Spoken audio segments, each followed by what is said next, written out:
Tips with Tess. Today I'm going to teach you how to perfect your squat form. Proper squat form, you're going to have your feet about hip width apart, knees track in line with the toes, and your toes are either straight forward or slightly outward, just as long as your knees track in line with your toes and do not go inward. Keep the shoulders down and back and nice and open. A great way to practice that is to have your hands up. You're going to inhale on the way down of your squat, exhale, stand.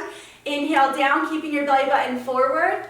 Exhale, stand. If you can get low in your squat, maintaining this form, then that's when it would be a better time for you to start playing around with weights, but always perfect your form first. Typically, the two limiting factors for your squat are going to be tight glutes and tight ankles, and I'll show you the difference in that right now. When you try to do your squat, if your hips shoot back and you can see the front of your kneecaps, it's most likely that your ankles are really tight and you lack mobility there. But if you feel like you can squat straight down and you can't see the front of your kneecaps, but you feel like you're kind of stuck right here, then it's most likely tightness in your glutes. A quick fix for limited ankle mobility is to elevate your heels. So if you have a set of dumbbells, you're just going to set them on the ground in the same position that you would put your feet, and then elevate your heels onto the dumbbells.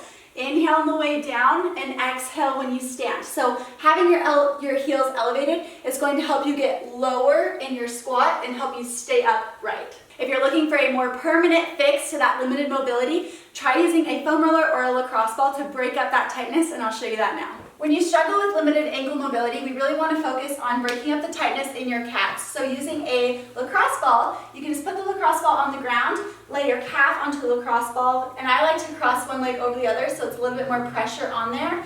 And you can move the ball to a different spot, lean forward a tiny bit. If you're trying to get more pressure on there, you can point and flex that foot. So you're really working out the tightness in that muscle by using this lacrosse ball. When using a foam roller to work on your ankle mobility and break up that tight tissue, you're going to lay it on the ground, put one leg on top, cross your legs over, lift yourself up the best you can, and roll out here. You're going to roll out here for about a minute, and then once you've done that, you can pause and point and flex that foot that's on the foam roller to, again, help break up that tissue. Now, if you feel like you get stuck in your squat and you can't get very low, but it's not because of your tight calves or limited ankle mobility, and it's in your glutes, using a lacrosse ball to break up that tight tissue is also a great idea. So first, we're going to make the number 4 with our legs, flex this top foot, put the lacrosse ball under your butt, drag that opposite heel in, and then slightly tilt your weight over so you have more pressure on the lacrosse ball. And all you're going to do here is allow the ball to dig into that tightness. Now, if you want to kick it up a notch and you feel comfortable, go ahead and go down to your elbow, and that's going to increase the intensity for you as well and help you to break up that tightness. You're going to be on this lacrosse ball, both on your calf and in your glute, for about 90 seconds is a good starting point for you to hit.